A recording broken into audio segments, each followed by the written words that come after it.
Hey everybody, it's a Mad Master here. I'm just doing a video today.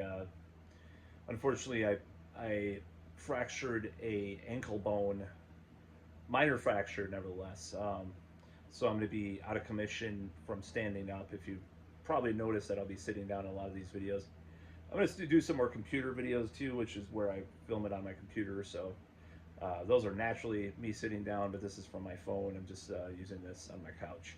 So nevertheless, that might be a little bit different than what people are used to. Not that people are used to anything per se, but just saying. So, nevertheless, yeah, I busted that or fractured part of my ankle bone, and I forgot the medical term for it. So, just send positive healing thoughts because I definitely want to get back into business um, as soon as possible. It's almost like being sick, like when you're sick and you miss out on stuff, and you're like, oh my god, I have more energy than ever because I have to catch up. So that's probably what's gonna happen once I heal from this. But anyways, this video is not supposed to be about my medical issue that I have right now. So I even have a cane, by the way. It's kind of cool.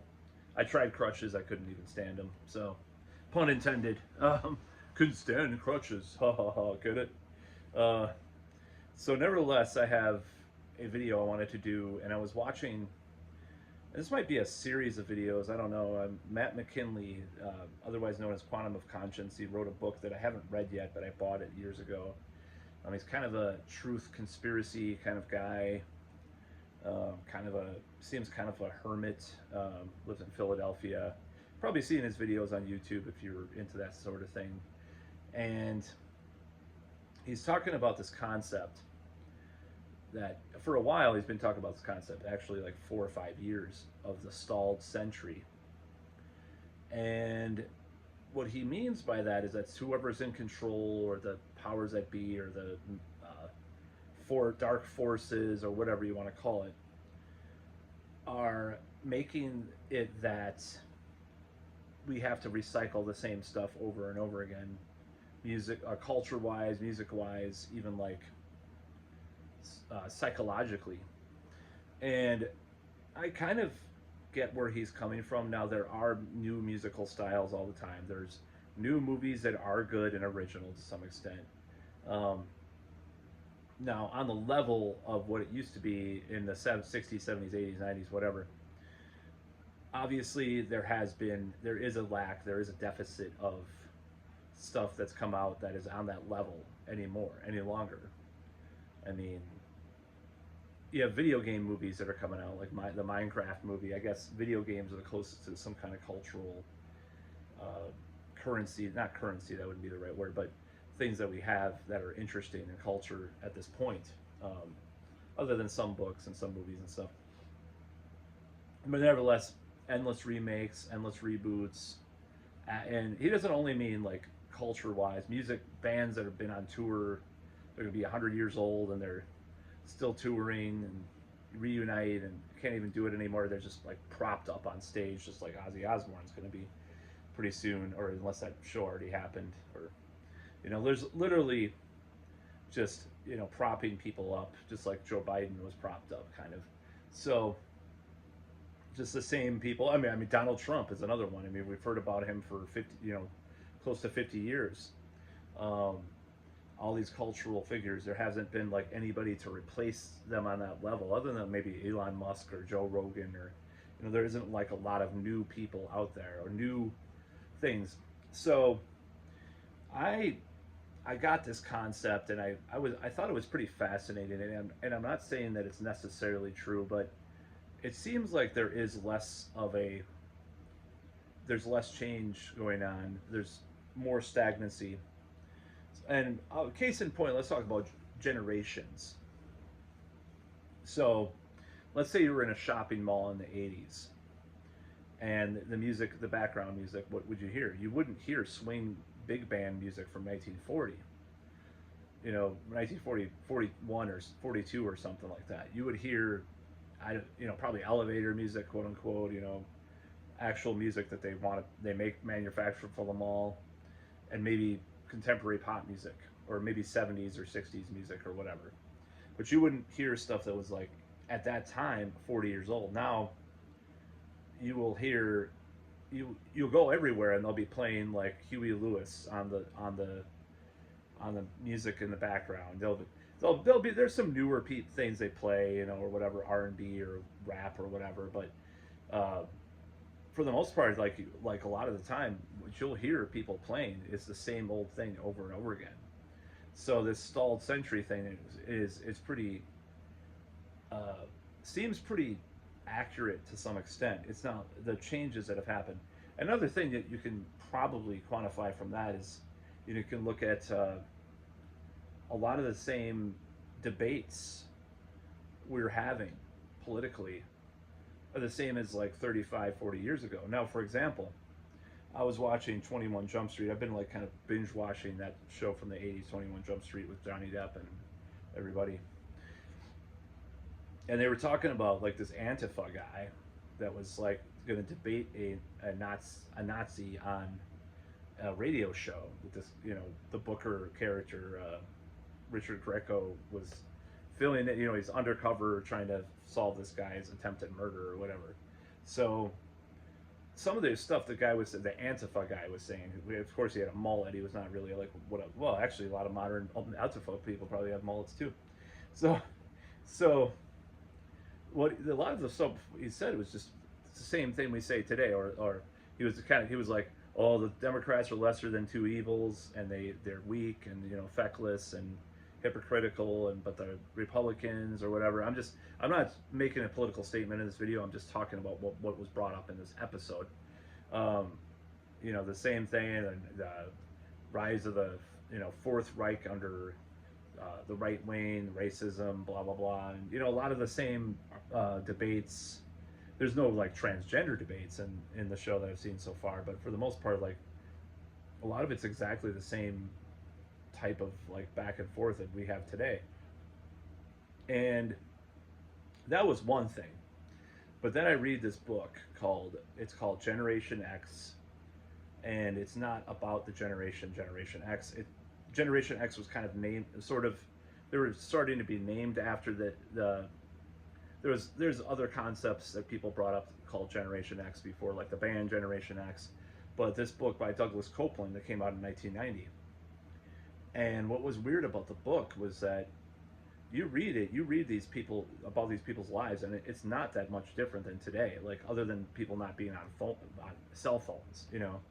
So a lot of this stuff they talked about, like cubicle kind of jobs and like these things, these milestones people have in life, but like the lack of upward mobility in America and all this stuff. That a lot of the same concepts apply today, and a lot of the relationship kind of stuff.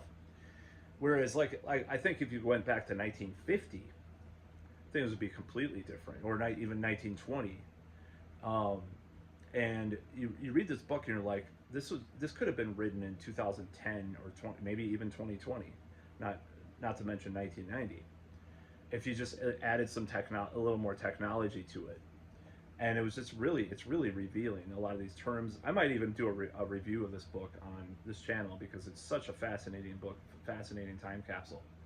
So this whole concept it's like almost like we're in a time loop. That, and this is something Matt McKinley talks about too. Like there hasn't been like a lot, like there's little things in life that could be like revolutionized with technology. Like you talk about leaky gas pumps, for example, or something like that. And the fact of the matter is that a lot of things just remain the same, and it's crazy to think about how many things remain the same. So I have a little bit of a hypothesis about why. So I'm going to give another example first, but I have a hypothesis coming up about this. But the fact of the matter is there's not really a generation gap. I've talked about how there's no counterculture, but there's not really a generation gap anymore. And maybe there's a small one with like Generation X, and, you know, we didn't use as much technology as these Z that are on their phone all the time.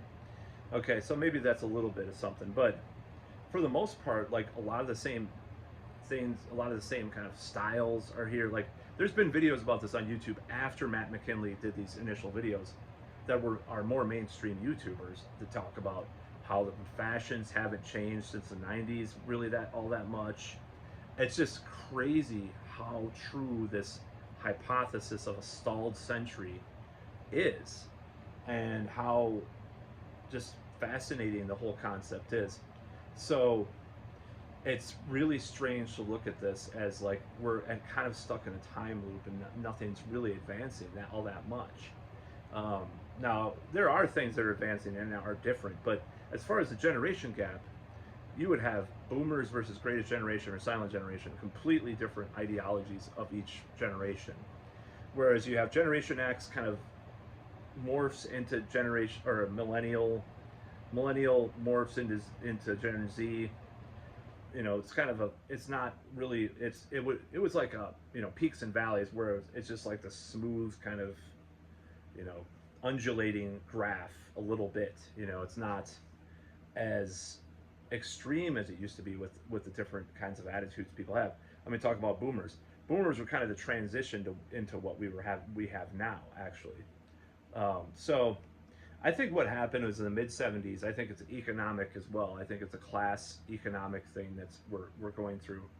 I'm going to base it on that. I don't. I'm not an expert at those types of those fields or sociology for that matter, but I think we're living in kind of a time loop because things have been kind of similar.